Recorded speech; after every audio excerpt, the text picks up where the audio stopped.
WordPress site backup keeps increasing the hosting space. To free up space, it's a good idea to delete the oldest backups regularly. So let's see how to delete a WordPress site backup from cpanel.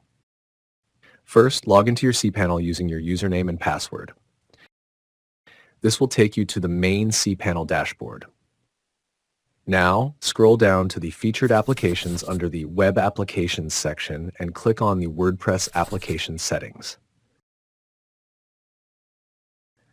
Next, click on the Backups tab. Here, you'll see all the backups of WordPress sites listed. I'll be deleting the backup of the Citry website. Just select the backup and click the X icon.